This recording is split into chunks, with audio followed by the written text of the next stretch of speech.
Joining me now is my Forbes colleague, sports money reporter Justin Birnbaum. Justin, thanks for coming in studio and joining me. Thanks for having me, Britt. There is some big news in your neck of the woods, and it's earth-shattering news that rocks the professional golf world. The PGA Tour announced that it was joining forces with LIV Golf and the DP World Tour to form a joint commercial entity. It seems like the golf world really has completely shifted overnight. Can you explain how we arrived at this point?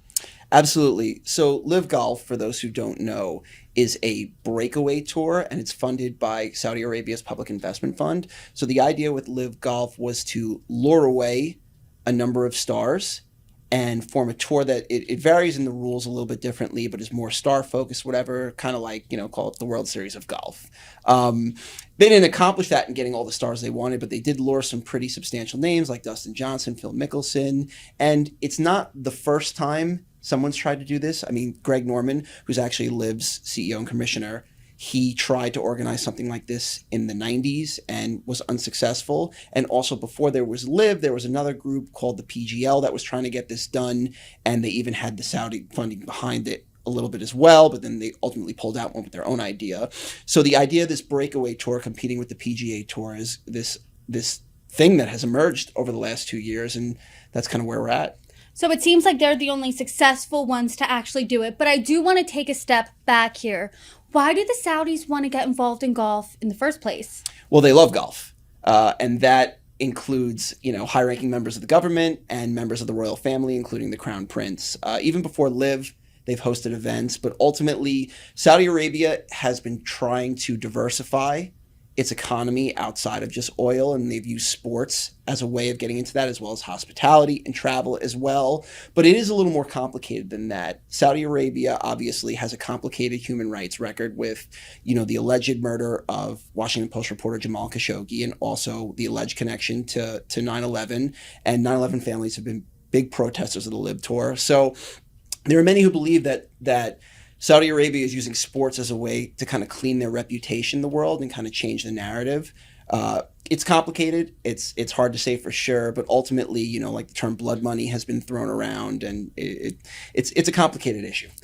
Justin, another term I've heard that has been used is the term sports washing. And whenever the past year I have seen LIV and PGA in the headlines together, there have been a war of words. They've been criticizing each other. So come to this news of them joining forces, how surprising is this? Yeah, so the PGA Tour has taken a pretty harsh stance against LIV, and I would say from that perspective alone, it's pretty surprising. With that being said, there were many who believed that this was the eventual outcome. I mean, at the end of the day, LIV was not going away. Even if they couldn't turn substantial revenues right away, they virtually had unlimited funding from the $620 billion in assets under management public investment fund. That was a mouthful there, but the point stands.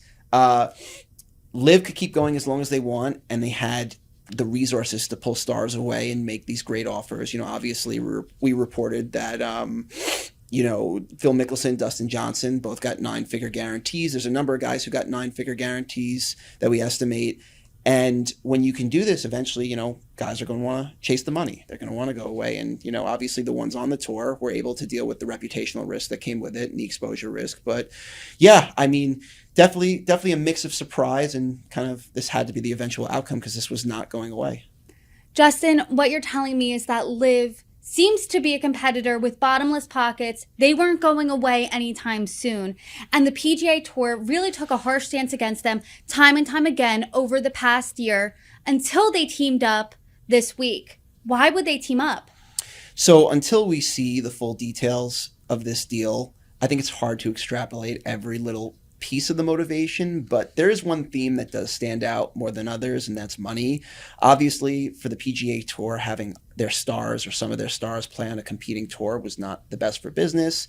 And, a unified golf world is probably more lucrative for them than a fragmented one. I mean, there were benefits for the players. Obviously the threat of LIV caused the PGA to kind of enhance some of its events and raise prize money and be more proactive about certain things. But also these two sides were pretty deadlocked in an expensive legal battle.